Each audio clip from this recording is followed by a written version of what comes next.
ಗದಗ ಜಿಲ್ಲೆಯಲ್ಲಿ ಮಳೆ ಆರ್ಭಟಕ್ಕೆ ಬೆಣ್ಣೆಹಳ್ಳ ಅಪಾಯ ಮಟ್ಟ ಮೀರಿ ಹರಿತಾ ಇದೆ. ಬೆಣ್ಣೆಹಳ್ಳದ ಅಬ್ಬರದಿಂದಾಗಿ 2 ಸೇತುವೆಗಳು ಜಲಾವೃತವಾಗಿವೆ.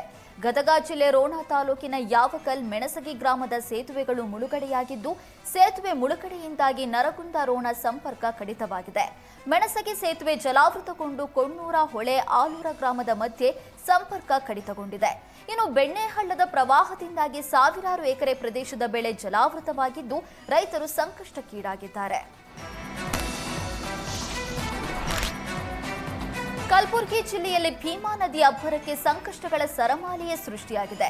ಭೀಮಾ ನದಿ ಅಬ್ಬರಕ್ಕೆ ಜೇವರ್ಗಿ ತಾಲೂಕಿನ ಕಟ್ಟಿ ಸಂಗಾವಿ ಗ್ರಾಮದ ಸೇತುವೆ ಮುಳುಗಡೆಯಾಗಿದ್ದು, ಬೀದರ್ ಶ್ರೀರಂಗಪಟ್ಟಣ ರಾಷ್ಟ್ರೀಯ ಹೆದ್ದಾರಿ ಸಂಚಾರ ಸಂಪೂರ್ಣ ಬಂದ್ ಆಗಿದೆ.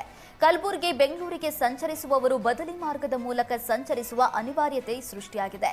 ಸೇತುವೆ ಮುಳುಗಡೆಯಿಂದ 1.5 ಕಿಲೋಮೀಟರ್ನಷ್ಟು ವಾಹನಗಳು ಸಾಲುಗಟ್ಟಿ ನಿಂತಿದ್ದು, ಊಟ ನೀರಿಲ್ಲದೆ ಸವಾರರು ಪರದಾಡಿದ್ದಾರೆ. ಉತ್ತರ ಕರ್ನಾಟಕದಲ್ಲಿ ಮಳೆ ಅಬ್ಬರಿಸಿ ಬೊಬ್ಬಿರಿತಾ ಇದ್ದು, ಭೀಮೆ ಉಗ್ರರೂಪ ತಾಳಿದ್ದಾಳೆ. ವಿಜಯಪುರ ಜಿಲ್ಲೆ ಸಿಂದಗಿ ಪಟ್ಟಣದ ಹಲವು ಗ್ರಾಮಗಳಲ್ಲಿ ಪ್ರವಾಹ ಪರಿಸ್ಥಿತಿ ಎದುರಾಗಿದೆ. ಕುಮಸಗಿ ಗ್ರಾಮಕ್ಕೆ ಭೀಮಾ ನದಿ ಜಲದಿಗ್ಬಂಧನ ವಿಧಿಸಿದ್ದು, ಮನೆಗಳಲ್ಲಿ ವಿಷಜಂತುಗಳ ಹಾವಳಿ ಶುರುವಾಗಿದೆ. ಪ್ರವಾಹದ ನೀರಿನ ಜೊತೆ ವಿಷಜಂತುಗಳು ಮನೆಗೆ ನುಗ್ಗಿದ್ದು, ನಿವಾಸಿಗಳು ಆತಂಕಗೊಂಡಿದ್ದಾರೆ. ಇಷ್ಟೆಲ್ಲ ಅವಾಂತರಗಳಾದರೂ ನೆರವಿಗೆ ಧಾವಿಸದ ಜಿಲ್ಲಾಡಳಿತ ಹಾಗೂ ಸಿಂದಗಿ ಶಾಸಕ ಅಶೋಕ್ ಮನಕೂಳಿ ವಿರುದ್ಧ ನಿವಾಸಿಗಳು ಆಕ್ರೋಶ ಹೊರಹಾಕಿದ್ದಾರೆ. ಗುಮ್ಮಟನಗರಿ ವಿಜಯಪುರದಲ್ಲಿ ಮಳೆ ಅಬ್ಬರಿಸಿ ಬೊಬ್ಬಿರಿತಾ ಇದೆ. ಪ್ರವಾಹದ ಅಬ್ಬರಕ್ಕೆ ಆಲಮೇಲ, ಗಿಂಡಿ, ಚಡಚಣ ಪಟ್ಟಣದ ಹಲವು ಗ್ರಾಮಗಳಲ್ಲಿ ಪ್ರವಾಹ ಉಂಟಾಗಿದೆ.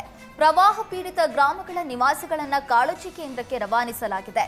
ಆಲಮೇಲ ತಾಲೂಕಿನಲ್ಲಿ 9, ಗಿಂಡಿ ತಾಲೂಕಿನಲ್ಲಿ 7 ಕಾಳಜಿ ಕೇಂದ್ರಗಳನ್ನು ತೆರೆದಿರುವ ಜಿಲ್ಲಾಡಳಿತ ಕಾಳಜಿ ಕೇಂದ್ರಗಳಿಗೆ ಸಂತ್ರಸ್ತರನ್ನ ಸ್ಥಳಾಂತರಿಸಿದೆ. ಕಾಳಜಿ ಕೇಂದ್ರದಲ್ಲಿ ಸಂತ್ರಸ್ತರ ಆರೋಗ್ಯ ತಪಾಸಣೆ ನಡೆಸಲಾಗಿದ್ದು, ಎಲ್ಲಾ ರೀತಿಯ ಮೂಲಭೂತ ಸೌಕರ್ಯ ಒದಗಿಸಲಾಗಿದೆ.